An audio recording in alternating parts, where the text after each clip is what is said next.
Okay, guys, on Monday, we're going to start going through what's called regression analysis.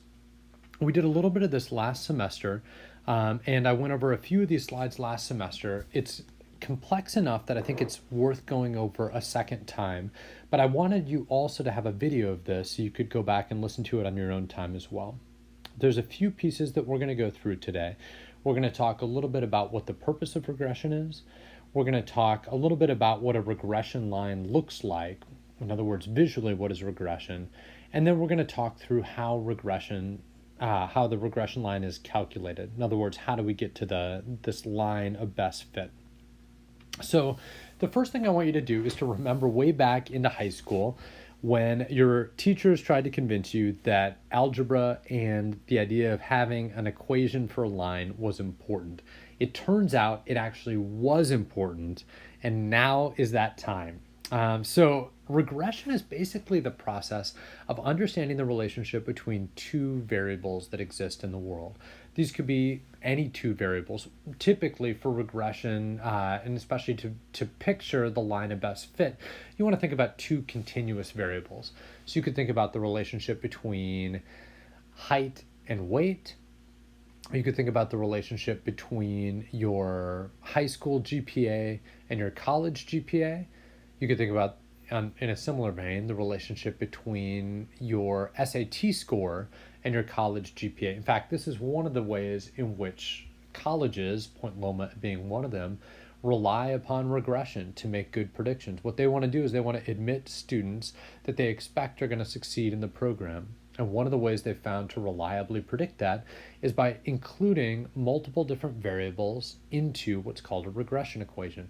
So they include your high school GPA, they include your SAT or your ACT scores, along with a few other variables to make a mathematical prediction with respect to how likely you are to succeed and what your expected GPA will be at Point Loma. So any two variables, especially two that are continuous, will help us. We will talk about a few of those in just a moment. The second thing I want you to do is to go back to those high school algebra classes and think about the equation for a line, if you guys remember this. So remember, the equation for a line is essentially y, and remember y is what goes up and down on that vertical axis. So if we have your typical x, y-axis, y is what is a value on this axis, equals ax, and that a, sometimes some of you guys may have learned that as mx, but a or m here is going to be the slope of the line. X, remember, is your value over here, and then b is going to be your y-intercept. So in other words, if you had a line that went like this, you would have a certain slope, that is rise over run. In other words, how much does it go up divided by how much does it go over. And then b is that y-intercept. In other words, where does that line cross the y-axis? So let me go over just a few simple equations for a line, and then we'll move into a little bit more complex equations in just a moment. So remember, if we have this equation, y equals x, I want you to picture in your mind, what would that line look like? Another way of saying this is y equals a line with a slope of 1. In other words, the rise over the run is 1, meaning it goes up just as much as it goes over, plus 0. In other words, the y-intercept is 0. So what you should be picturing for a y-intercept of 0 is something that strikes the y-axis right here where y equals 0.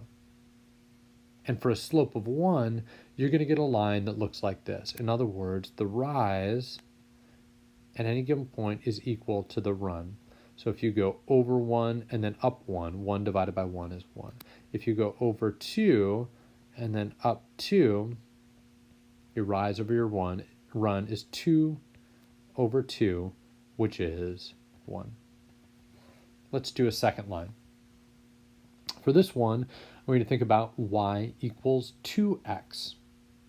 So what's changed here is the slope.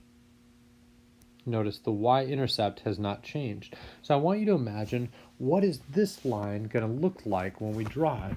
Is the slope going to be steeper? Is it going to be more shallow? Try to picture in your mind what that slope would look like. And here's what that line actually looks like.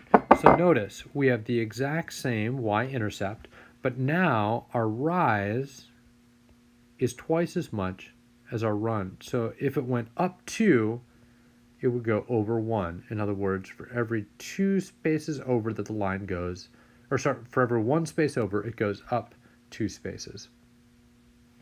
Okay, let me show you a couple more and we'll end this video. So here I want you to picture what would y equals 2x plus 1 look like. So notice what stayed the same in the last one is the slope. So we're going to expect a slope that looks kind of similar to this one down here. What's changed is that y-intercept. In other words, the place where it strikes this y-axis. Picture what you think that would look like.